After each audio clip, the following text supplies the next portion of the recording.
here.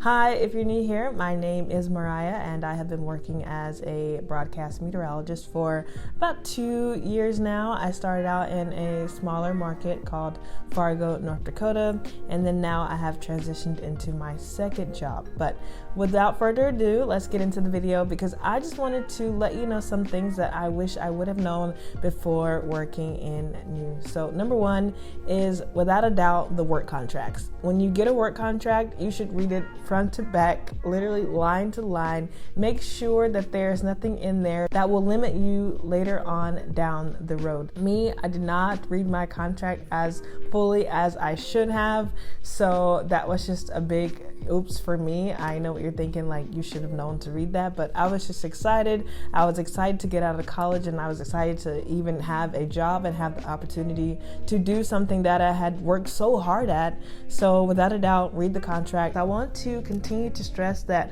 when you read the contract, you need to know whether there is an out in the contract, and if there's not an out, you need to be sure that you know how much it costs to break that contract.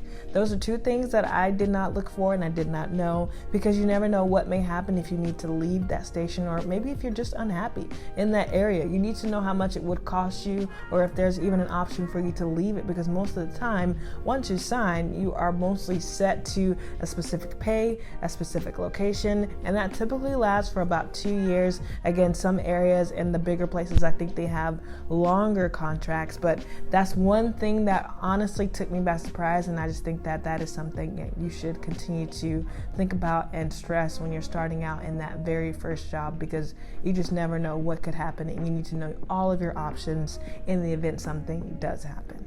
Moving on, the next thing I wish I would have known is the hours. I didn't realize that you did not get holidays off. Now, when you think about it, you notice that the news is on sometimes on Christmas, on Thanksgiving, New Year's, like they're actively on, right?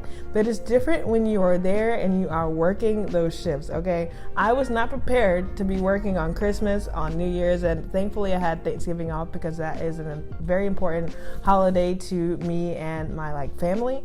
But the hours can be very brutal. You could work a morning show where you wake up in the middle of the night and get off early in the morning, which is a pretty good shift, I will say, considering all odds.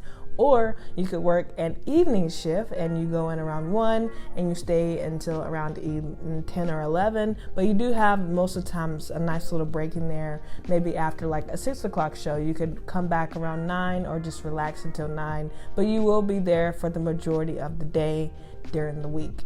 Also, depending if you work in a station that is short-staffed, you may even have to work some overtime or even a weekend shift. Specifically for me, I work at a station that only has 2 meteorologists, so that means sometimes I will work a morning show and then go back and work an evening show as well. And specifically when there is severe weather, that is something that I will have to do. In fact, I am doing it today in between filming this video because we have some storms that are coming into our viewing area. And the next thing on my list would be starting out in smaller markets.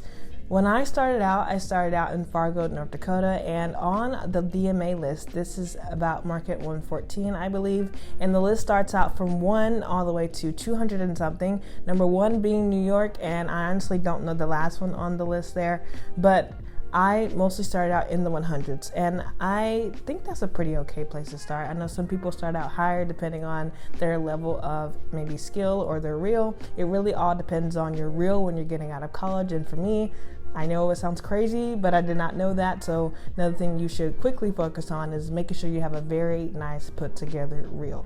But anyways, back to the smaller markets, it can be very sad. Honestly, I was a little sad to move away from my family. I lived about 23 hours from my family when I lived in Fargo, North Dakota. I am from North Carolina, so this was a huge thing for me and my family. I got off the plane, me and my mom, she stayed with me for a couple of days, maybe a week, and then she left.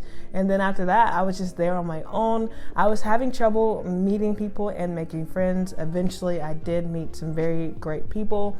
But in that transition period, it was just a moment moment of, did I do the right thing? Is this the right job for me? Am I in the right place in my life? Because you're looking, or personally, I was looking at people I knew and just kind of comparing myself to where they were, how they were doing, everything that they were doing, I was currently not doing. So I was felt behind and I felt upset, but it's just one of those things that you have to kind of continue to stay centered, stay focused, and just kind of work through some of those things there.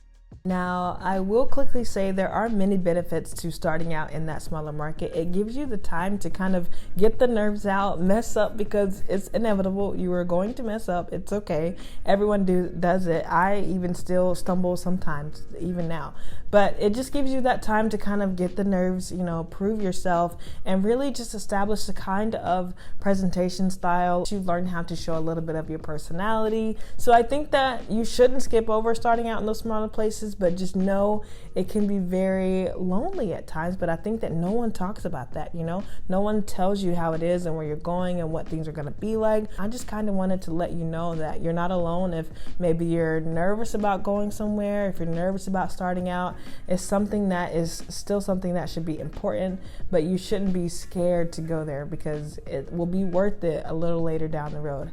I will also say that the industry is changing. I've seen some people that are getting out of school and getting amazing jobs right off the bat. You're maybe still in school. Really focus on that reel, making sure you have a well put together reel that experiences multiple variety of things, live shots, severe weather coverage, day to day, like routine weather, even packages. Thank you for watching. If you have any questions, you can feel free to reach out to me. I love to help people out because I had a lot of help once I got started to get me where I am today.